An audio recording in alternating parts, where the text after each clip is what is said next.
3,095 pounds. We have a little 16 FBS rolling in on trade. The folks just swapped up to a Super Slide rear kitchen camper here at Haylett RV. It says Coleman on the front, but it could just as easily say Dutchmen Aspen Trail. That's because this is what's called a private label for a big dealership chain, effectively.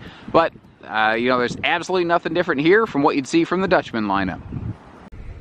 There are definitely quite a few campers out in the marketplace that have a very similar layout to this. Most of them tend to clock in a little bit less across the scale, meaning they weigh less. There's a very key reason for that, and it's one of the defining qualities of this brand of camper, is that this is 8 foot wide. It is not a narrow body single axle, it's a standard body single axle. So it does weigh a little more, but it does mean that we get a little bit bigger bed, we get more hanging storage, and we get a little bit more floor space through the entire RV, roughly 12 inches or so across the length of the camper.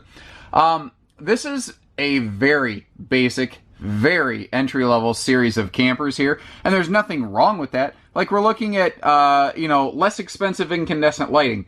It's not quite as bright as LEDs. It's not quite as friendly to your battery as LEDs, but it is more friendly to your pocketbook, and that's a good thing. So, basic and entry level, you know, everything's greatest strength is also its greatest liability. Something being simple and basic means it's not flashy and fancy. But something being simple and basic also means it's more affordable and less expensive. I mean, those are good qualities. I do like the dual hanging closets in this. In most floor plans like this, you don't tend to have that kind of hanging storage. So that's a good positive thing. This is a camp queen. There is enough room here. You could put a true queen in it, and you'd still be able to do the sideways scoot around. I will also say 100% credit to the previous owner of this camper. It is clean.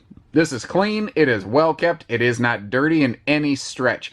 I think we have a dying battery because these lights are barely working whatsoever.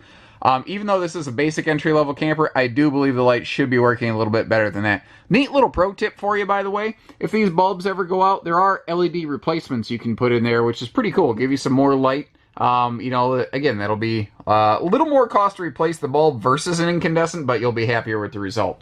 So this is a little bit different right here because the camper is a little wider. They could do a little more with it, and they have a little L sitting lounge here. But if you notice the front of this, you see these little foot pegs down there? The whole base of that bench slides open, and then these cushions go down on it, and it's called a gaucho style sleeper. So it's, instead of a little dinette sleeper, it's a slightly larger sleeping space for guests. Very simple entertainment package here. There's just a little car style stereo. It looks like there had been at some point a TV added to this rear wall. Previous owners must have put something on it with a decent heft though, because they did kind of reinforce that a little bit. That being said, 2 screws would remove that. You'd never know it was there. You've got decent little pantry storage space back here, or it could be linen storage. I do like how it's mirrored to help the camper look and feel a little bit bigger. But you also have good pantry space over here. This camper has about a 6 foot, let's see, I'm 6'3". My head's just touching the ceiling. So it's got about a 6'3", 6'4" interior height, meaning you've got about that much height in that pantry over there. Pretty cool. You do have a single drawer, which is a nice touch in a little camper floor plan like this. Put a little silverware utensil organizer in there, and you're going to be good to go. There is a shelf in that lower cabinet, so not super wastebasket friendly, but frankly, you could just slide one over here and you'd be just fine. And there is a small freezer pocket in that little gas electric fridge freezer. The side mount air conditioner does help the overall height of this camper stay down and lower, so if you do have a height restriction where you're parking the RV or where you're towing it, you don't necessarily have to worry quite so much. The bathroom area, simple, but it gets the job done. It's enough. It's a little easy step-in shower pan, a foot flush plastic stool, basic level stuff, but it's a basic level camper. There's no shower surround paneling, so what you want to do, guys, it's not a big deal. When you're done taking a shower, take your towel, wipe down the wall real quick, and you're good. It doesn't hurt it a bit. Where water damages an RV is when it's left in there. It's not like the moment water touches the wall, whoa, everything goes bad. It takes time, you know. So when you're done showering, turn on or open the vent up here so that you can get some airflow going, and you know, take your towel, wipe down the wall, good to go.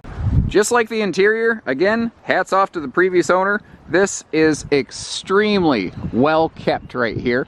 Again, this is an 8-foot body. This is not a 7-foot narrow body like you tend to find on a lot of things like this. Other than the 8-foot body though, it shares most of the other qualities, like it's set up for a single propane tank, not a double. That's not the hardest thing in the world to change out, however. I do like that the windows are tinted. It gives you that extra privacy and keeps the sun out. You might notice there's very minimal windows in here, in a sense. You could, you know, it's people like windows because they like the visibility and the light, but windows are a thermal nightmare. There is absolutely, basically, no insulation to an RV window.